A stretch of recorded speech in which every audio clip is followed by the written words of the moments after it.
Hello, welcome back. This is Kristen on our journey through the Bible, one chapter at a time. Day before, yes, I went and did some disaster relief, and please say a prayer for all the people in Sumas in that area that had a massive flood and they just need help.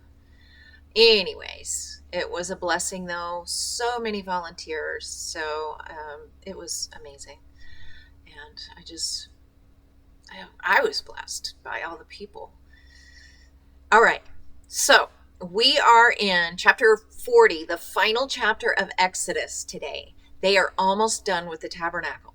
So I'm going to just jump right in. Thanks for joining me. Then the Lord spoke to Moses, saying, On the first day of the first month, you shall set up the tabernacle of the tent of meeting.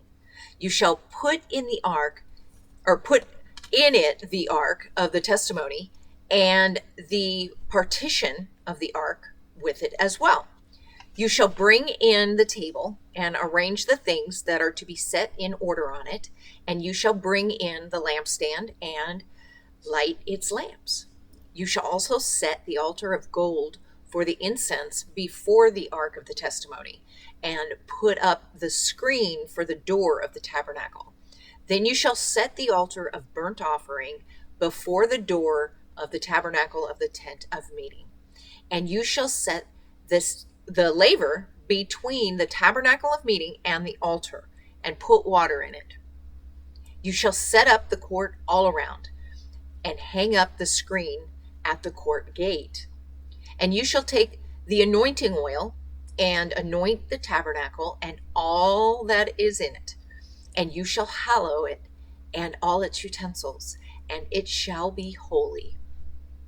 You shall anoint the altar of the burnt offering and all its utensils, and consecrate the altar.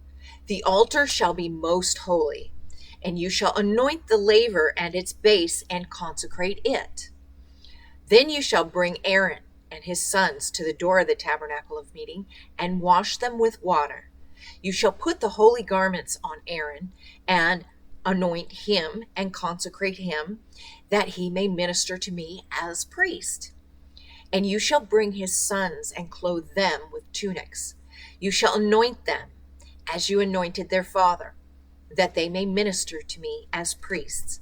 For their anointing shall surely be an everlasting priesthood throughout their generations.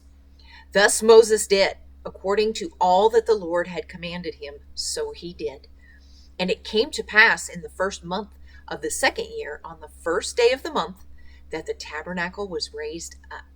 So Moses raised up the tabernacle, fastened its sockets, set up its boards, put in its bars, and raised up its pillars.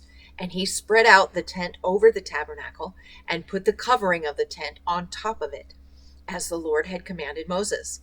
He took the testimony and put it into the ark, inserted the poles through the rings of the ark, and put the mercy seat on top of the ark.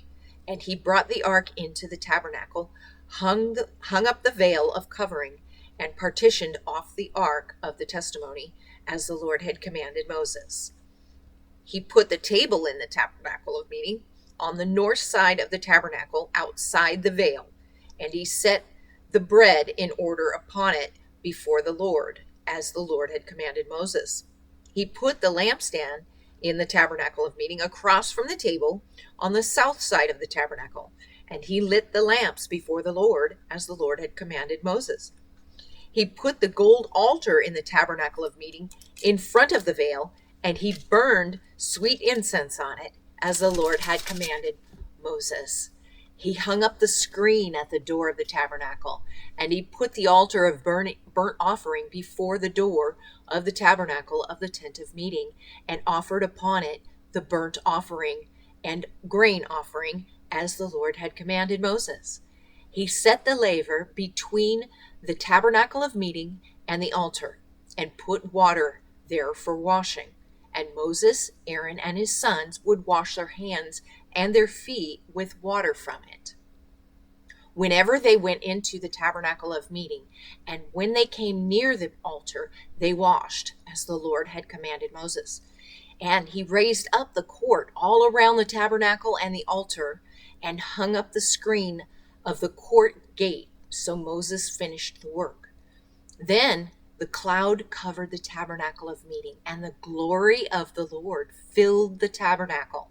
And Moses was not able to enter the tabernacle of meeting because the cloud rested above it. And the glory of the Lord filled the tabernacle. Wow.